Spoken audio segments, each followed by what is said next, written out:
Welcome back to my channel Mo vlogs. তোমরা কেমন আছো সবাই? আশা করি ভালো আছো, আমিও ভালো আছি। তো সকালবেলা দেখো ছেলেকে ছোলার বাটিটা ধরিয়ে দিয়েছি, কিন্তু ও ছোলা মোটেও খেতে চায় না। তারপরে কিছুক্ষণ পরে ওর জন্য চা বানালাম। ও চা খায় প্রচুর পরিমাণে চিনি দিয়ে। তো বাবা খায় হচ্ছে হালকা চিনি, আর ও খায় হচ্ছে প্রচুর পরিমাণে চিনি। তো এইখানে এই যে ওর ঠানুর ঘরে ও বই পড়ছে, আর আজকে আমি ওর জন্য চা বানিয়ে নিয়ে আসলাম এই ঘরেতে। তো ওকে ঘরে বসে খুব কমই খেতে দেওয়া হয়, ওকে সবসময় টেবিলে বসেই খেতে দেওয়া হয়, কারণ ও ভীষণ পরিমাণে বিছায়।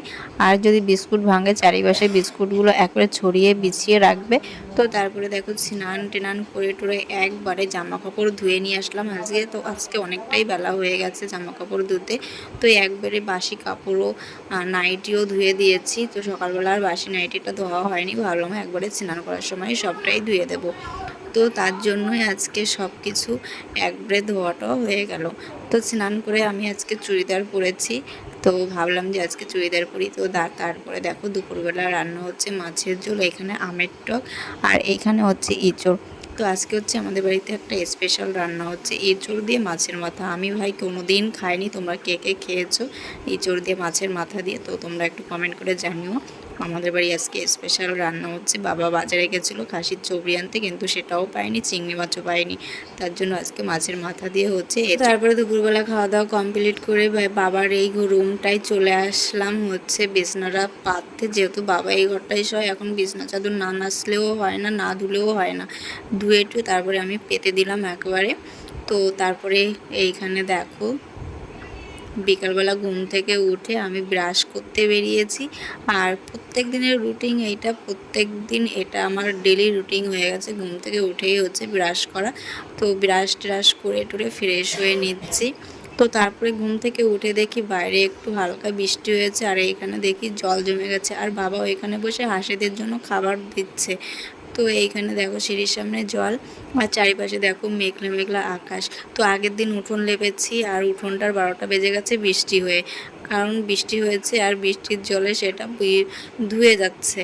তো এই দেখো চারিপাশে প্রাকৃতিক পরিবেশটা কত সুন্দর লাগছে। আর রাত্রিবেলা ছেলেকে এই যে পড়াতে বসেছি, কারণ ওর এক্সাম চলছে, ওকে না পড়ালে হয় না। সন্ধ্যার সময় প্রতিদিন আমাকেই পড়াতে হয়, প্রত্যেক দিন সন্ধ্যার সময় আমিই ওকে পড়াই। আর ও অন্য কারোর কাছে পড়বে না, ওর বাপি তো ওকে পড়াতেই পারবে না। তো রাত্রিবেলা এখানে দেখো ভালো জোরে বৃষ্টি হয়েছে, ভীষণ জোরে হাওয়াও দিচ্ছিল, ভীষণ হাওয়া হচ্ছিল বাইরে, আর বৃষ্টিও হচ্ছিল। তো তারপরে এইখানে খাওয়া দাওয়া কমপ্লিট করে আমি চলে এসেছি থালা বাসন ধুতে, আর থালা বাসনগুলো ধুয়ে নিচ্ছি এইখানে, কারণ খাওয়া দাওয়া কমপ্লিট হয়ে গেছে। আর আজকে আমাদের বাড়িতে হয়েছিল চিকেন। তো আমি সেইটা আর তোমাদের ভিডিও করে দেখাতে পারিনি, আমি একদম ভুলে গেছিলাম। তো কিসের মাংস হয়েছিল তোমাদের সেটাও বলছি। শামুক খোলা পাখি আছে যেটা, সেই পাখির মাংস হয়েছিল। একটা দাদা আমাদের বাড়িতে নিয়ে এসেছিল, বলেছিল যে তোমাদের বাড়িতে রান্না করো, তাই আমাদের বাড়িতে রান্না হয়েছে। তো আজকে একেবারে হাঁড়ি টাড়ি রাত্রিবেলা ধুয়ে টুয়ে রাখছি, কারণ আজকে এমন ভাত খেয়েছি যে হাঁড়ি পুরোটাই ফাঁকা হয়ে গেছে। তো তার জন্য হাঁড়িটা আজকে ধুয়ে রাখছি। আর শামুক খোলা পাখিটা কী হয়েছে বলো তো, ভীষণই খেতে টেস্ট লাগে, কিন্তু একটু শক্ত। ওটাকে প্রেশার কুকারে না দিলে ওটা নরম হয় না, ভীষণ শক্ত। তো প্রেশার কুকারে দিয়েই ওটা রান্না হয়েছে আজকে। আর এখানে আমার হাঁড়ি টাড়ি ধোয়া হয়ে গেছে, আমি ঝটাপট করে সব কিছু গুছিয়ে নিচ্ছি। তো রাতও অনেকটা হয়েছে, আর বাইরে হচ্ছিল বৃষ্টি, তার জন্য ভাবলাম আজকে তাড়াতাড়ি করে খেয়ে নিই। তো কী হয়েছে বলো তো, তাড়াতাড়ি আর খাওয়া হয় না, সেই আমাদের 10টা, 10:30, 11টা বেজেই যায়, ঘুমোতে ঘুমোতে ঠিক 11:30 বেজে যায়। আর এইদিকে আমি সব কিছু গুছিয়ে নিচ্ছি, সবাই কিন্তু শুতেও চলে গেছে, আমি একা লাস্টে পড়ে আছি।